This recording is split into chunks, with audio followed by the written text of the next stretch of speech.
أعوذ بالله من الشيطان الرجيم.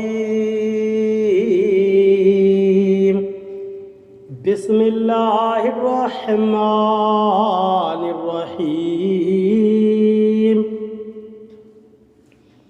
فستبصر ويبصرون بأيكم المفتون. ترجمہ کنز الایمان. اللہ کے نام سے شروع جو نہایت مہربان رحم والا. تو اب کوئی دم جاتا ہے کہ تم بھی دیکھ لو گے اور وہ بھی دیکھ لیں گے کہ تم میں کون مجنون تھا. ترجمہ کنز العرفان. تو جلد ہی تم بھی دیکھ لو گے اور وہ بھی دیکھ لیں گے کہ تم میں کون مجنون تھا. فستبصروا تو جلد ہی تم بھی دیکھ لو گے.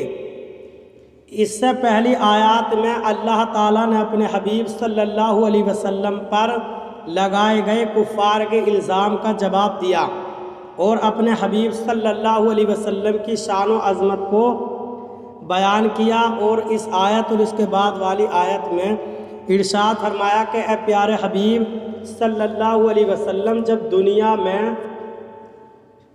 ان پر آپ کے معاملے کی حقیقت ظاہر ہوگی اور آپ کفار کو قتل کر کے ان کے مال بطور غنیمت حاصل کر کے ان پر غالب ہوں گے، اور جب قیامت کے دن حق باطل سے ممتاز ہو جائے گا تو آپ بھی جان جائیں گے اور کفار مکہ بھی جان جائیں گے کہ جنون آپ پر تھا یا وہ خود مجنون اور پاگل تھے. ان ربک هو اعلم بمن ضل عن سبیلہ وهو اعلم بالمہتدین. ترجمہ کنز الایمان. بے شک تمہارا رب خوب جانتا ہے جو اس کی راہ سے بہکے اور وہ خوب جانتا ہے جو راہ پر ہے. ترجمہ کنز العرفان. بے شک تمہارا رب خوب جانتا ہے جو اس کی راہ سے بہکے اور وہ خوب جانتا ہے جو راہ پر ہے.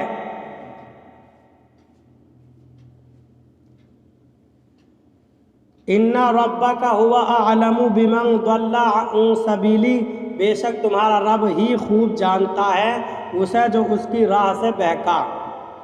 یعنی اے پیارے حبیب صلی اللہ علیہ وسلم، آپ کا رب عز و جل ان لوگوں کو خوب جانتا ہے جو حقیقت میں مجنون ہیں، اور یہ وہ لوگ ہیں جو میرے راستے سے بہک گئے کیونکہ انہوں نے اپنی عقلوں سے فائدہ نہیں اٹھایا، اور جو کچھ رسول لے کر آئے ان میں اپنی عقلوں کو استعمال نہیں کیا. اور آپ کا رب عز و جل ان لوگوں کو بھی خوب جانتا ہے جو در حقیقت عقل مند ہیں، اور یہ وہ لوگ ہیں جو میرے راستے پر ہیں. فلا تطع المکذبین ودوا لو تدہن فیدہنون. ترجمہ کنز الایمان. تو جھٹلانے والوں کی بات نہ سننا، وہ تو اس آرزو میں ہیں کہ کسی طرح تم نرمی کرو تو وہ بھی نرم پڑ جائیں. ترجمہ کنز العرفان. تو تم جھٹلانے والوں کی بات نہ سننا، انہوں نے تو یہی خواہش رکھی کہ کسی طرح تم نرمی کرو تو وہ بھی نرم پڑ جائیں. فلا تطع المکذبین. تو تم جھٹلانے والوں کی بات نہ سننا. اس آیت اور اس کے بعد والی آیت کا خلاصہ یہ ہے کہ اے پیارے حبیب صلی اللہ علیہ وسلم، جب آپ پر یہ سب واضح ہو چکا ہو تو آپ ان کی اس بات کو نہ ماننے پر ثابت قدم رہے کہ آپ انہیں شرک سے روکنے اور بتوں کی مذمت کرنے سے باز آ جائیں، تاکہ ہم بھی آپ کی مخالفت کرنے سے باز آ جائیں. کیونکہ ان مشرکین کی خواہش و آرزو یہ ہے کہ آپ اپنے دین میں ان کے لیے اس طرح نرمی کر لیں کہ آپ ان کی بات مان کر ان کے بتوں کی پوجا کر لیں، تو وہ بھی آپ کی بات مان کر آپ کے رب تعالیٰ کی معاملے میں نرمی کر لیں گے. وَدُّوا لَوْ تُدْهِنُوا فَيُدْهِنُونَ. انہوں نے تو یہی خواہش رکھی کہ کسی طرح تم نرمی کرو تو وہ بھی نرم پڑ جائیں. مداہنت یہ ہے کہ اپنی دنیا کی خاطر دین کے احکام میں خلاف شرع نرمی برتنا، جیسے لالچ کی وجہ سے یا کسی کے مرتبے کی رعایت کرتے ہوئے اسے برائی سے منع نہ کرنا، یا منع کرنے پر قدرت نہ ہونے کی صورت میں اس کی برائی کو دل میں برا نہ جاننا. اور مدارات یہ ہے کہ دین یا دنیا کی بہتری کے لیے کسی کے ساتھ دنیاوی معاملات سر انجام دینا، جیسے کسی فاسق و گناہگار شخص کے گناہ کو دل میں برا جانتے ہوئے اس کے شر سے بچنے کے لیے اس نیت سے اس کے ساتھ نرم لہجے سے گفتگو کرنا اور خوش روئی سے پیش آنا کہ یہ اچھے اخلاق سے متاثر ہو کر گناہوں سے باز آ جائے گا۔ لہٰذا ہر مسلمان کو اپنے دین کے معاملے میں پختہ ہونا چاہیے اور دین کے معاملے میں کسی طرح کی نرمی اور رعایت سے کام نہیں لینا چاہیے۔ لیکن افسوس کہ آج کل مسلمان اپنے نفسانی معاملات میں تو انتہائی سختی سے کام لیتے ہیں اور کسی طرح کی رعایت کرنے پر تیار نہیں ہوتے، جبکہ دین کے معاملے میں بہت نرم اور پلپلے نظر آتے ہیں۔ کسی کو برائی کرتے ہوئے اسلام کے احکامات کو پامال کرتے ہوئے اور اسلام کے احکامات کا مذاق اڑاتے ہوئے دیکھ کر روکنے پر قادر ہونے کے باوجود اس کی رعایت کرتے ہوئے یا کسی لالچ کی وجہ سے اسے نہیں روکتے، اور جب کسی سے اپنی ذات کو تکلیف پہنچے یا ان کا کوئی نقصان کر بیٹھے تو خوب شور مچاتے ہیں۔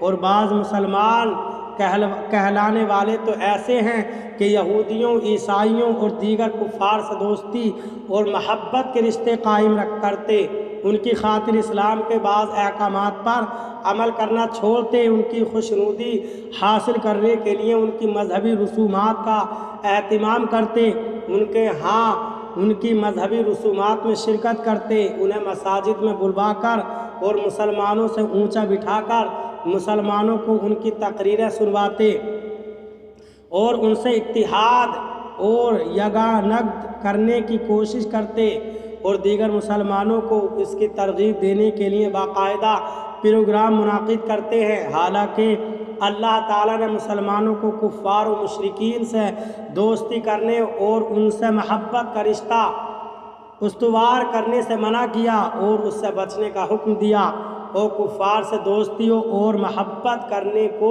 منافقوں کی خصلت بتایا ہے۔ چنانچہ منافقوں کی اس خصلت کو بیان کرتے ہوئے اللہ تعالیٰ ارشاد فرماتا ہے: أَلَمْ تَرَ إِلَى الَّذِينَ نَافَقُوا يَقُولُونَ لِإِخْوَانِهِمُ الَّذِينَ كَفَرُوا مِنْ أَهْلِ الْكِتَابِ لَئِنْ أُخْرِجْتُمْ لَنَخْرُجَنَّ مَعَكُمْ وَلَا نُطِيعُ فِيكُمْ أَحَدًا أَبَدًا وَإِنْ قُوتِلْتُمْ لَنَنْصُرَنَّكُمْ وَاللَّهُ يَشْهَدُ إِنَّهُمْ لَكَاذِبُونَ۔ سورہ حشر آیت نمبر 11۔ ترجمہ: کیا تم نے منافقوں کو نہ دیکھا کہ اپنے اہل کتاب کافر بھائیوں سے کہتے ہیں کہ قسم ہے اگر تم نکالے گئے تو ضرور ہم تمہارے ساتھ نکلیں گے اور ہرگز تمہارے بارے میں کسی کا کہنا نہ مانیں گے، اور اگر تم سے لڑائی کی گئی تو ہم ضرور تمہاری مدد کریں گے، اور اللہ گواہی دیتا ہے کہ یقیناً وہ ضرور جھوٹے ہیں۔ اور مسلمانوں سے ارشاد فرمایا: یا ایھا الذین آمنوا لا تتخذوا الذین اتخذوا دینکم ہزوا ولعبا من الذین اوتوا الکتاب من قبلکم والکفار اولیاء واتقوا اللہ ان کنتم مؤمنین۔ سورہ مائدہ آیت نمبر 58۔ ترجمہ: اے ایمان والو، جن لوگوں کو تم سے پہلے کتاب دی گئی ان میں سے وہ لوگ جنہوں نے تمہارے دین کو مذاق اور کھیل بنا لیا ہے، انہیں اور کافروں کو اپنا دوست نہ بناؤ، اور اگر ایمان رکھتے ہو تو اللہ سے ڈرتے رہو۔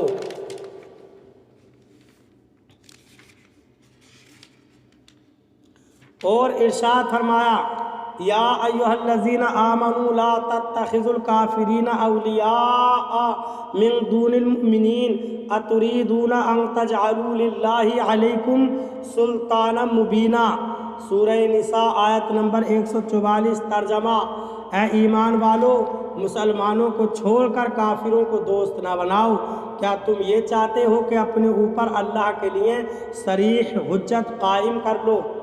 اور ارشاد فرمایا: یا ایھا الذین آمنوا لا تتخذوا آباءکم واخوانکم اولیاء ان استحبوا الکفر علی الایمان ومن یتولہم منکم فاولئک ھم الظالمون۔ سورہ توبہ آیت نمبر 23۔ ترجمہ: اے ایمان والو، اپنے باپ اور اپنے بھائیوں کو دوست نہ سمجھو اگر وہ ایمان کے مقابلے میں کفر کو پسند کریں، اور تم میں جو کوئی ان سے دوستی کرے گا تو وہی ظالم ہے۔ اور ارشاد فرمایا: لا يتخذ المؤمنون الكافرين أولياء من دون المؤمنين ومن يفعل ذلك فليس من الله في شيء إلا أن تتقوا منهم تقاه ويحذركم الله نفسا وإلى الله المصير۔ سورہ آل عمران آیت نمبر 28۔ ترجمہ: مسلمانوں کو چھوڑ کر کافروں کو اپنا دوست نہ بنائیں، اور جو کوئی ایسا کرے گا تو اس کا اللہ تعالیٰ سے کوئی تعلق نہیں مگر یہ کہ تمہیں ان سے کوئی ڈر ہو، اور اللہ تمہیں اپنے غضب سے ڈراتا ہے اور اللہ ہی کی طرف لوٹنا ہے۔ اور کفار سے دوستی کرنے والے منافقوں کے بارے میں ارشاد فرمایا: بشر المنافقین بأن لهم عذابا علیما الذین یتخذون الکافرین اولیاء من دون المؤمنین ایبتغون عندهم العزة فإن العزة للہ جمیعا۔ سورہ نساء آیت نمبر 138 تا 139۔ ترجمہ: منافقوں کو خوشخبری دو کہ ان کے لیے دردناک عذاب ہے، وہ جو مسلمانوں کو چھوڑ کر کافروں کو دوست بناتے ہیں۔ کیا یہ ان کے پاس عزت ڈھونڈتے ہیں تو تمام عزتوں کا مالک اللہ ہے۔ اور برائی ہوتی دیکھ کر اس سے نہ روکنے والوں کے بارے میں حضرت نعمان بن بشیر رضی اللہ تعالیٰ عنہ سے روایت ہے، حضور پر نور صلی اللہ علیہ وسلم نے ارشاد فرمایا: اللہ تعالیٰ کی حدود میں نرمی برتنے والے اور ان میں مبتلا ہونے والے کی مثال ان لوگوں جیسی ہے جنہوں نے کشتی میں قرآن اندازی کی تو بعض کے حصے میں نیچے والا حصہ آیا اور بعض کے حصے میں اوپر والا۔ نیچے والوں کو پانی کے لیے اوپر والوں کے پاس جانا ہوتا تھا، اوپر والوں کو نیچے والوں کے پانی لے کر گزرنے کی وجہ سے اذیت پہنچی اور انہوں نے اسے زحمت شمار کیا تو نیچے والوں میں سے ایک شخص نے کلہاڑا لیا اور کشتی کے نچلے حصے میں سوراخ کرنے لگا۔ اوپر والے اس کے پاس آئے اور کہنے لگے کہ تجھے کیا ہو گیا ہے؟ اس نے کہا میری وجہ سے تمہیں تکلیف ہوتی تھی اور پانی کے بغیر گزارا نہیں، اس لیے میں کشتی میں سوراخ کر رہا ہوں تاکہ مجھے پانی حاصل ہو جائے اور تمہاری تکلیف دور ہو جائے۔ پس اگر انہوں نے اس کا ہاتھ پکڑ لیا تو اسے ڈوبنے سے بچا لیا اور خود بھی بچ جائیں گے، اور اگر اسے چھوڑ دیا اور سوراخ کرنے سے منع نہیں کیا تو اسے ہلاک کریں گے اور اپنی جانوں کو ہلاک کر بیٹھیں گے۔ اور حضرت ام سلمہ رضی اللہ تعالی عنہ سے روایت ہے، رسول کریم صلی اللہ علیہ وسلم نے ارشاد فرمایا: ان قریب تم پر ایسے بادشاہ مسلط ہوں گے جن سے تم نیکی بھی دیکھو گے اور برائی بھی، تو جس نے ان کی برائی کو برا کہا وہ بری ہوا، اور جس نے ان کی برائی کو برا کہنے کی قدرت نہ رکھنے کی وجہ سے اس برائی کو دل سے برا سمجھا وہ بھی ان کی برائی میں شریک ہونے کے وبال سے سلامت رہا۔ البتہ جو دل سے ان کی برائی پر راضی ہوا اور اس نے ان کی پیروی کی تو وہ ہلاک ہوا۔ اللہ تعالیٰ مسلمانوں کو عقل سلیم عطا فرمائے اور اپنے دین پر پختگی اور اس کے احکامات پر مضبوطی سے عمل کی توفیق عطا فرمائے۔ نوٹ: کفار و مشرکین سے تعلقات رکھنے کے بارے میں تفصیلی معلومات حاصل کرنے کے لیے فتاوی رضویہ کی جلد نمبر 14 میں موجود اعلیٰ حضرت امام اہل سنت امام احمد رضا خان رحمۃ اللہ تعالیٰ علیہ کے رسالے المحجۃ المؤتمنہ فی آیۃ الممتحنہ غیر مسلموں سے تعلقات رکھنے کی شرعی حدود کا تفصیلی بیان کا مطالعہ فرمائیں۔ اللہ تعالی ہمیں قرآن کریم پر صحیح معنی میں عمل کی توفیق عطا فرمائے، آمین۔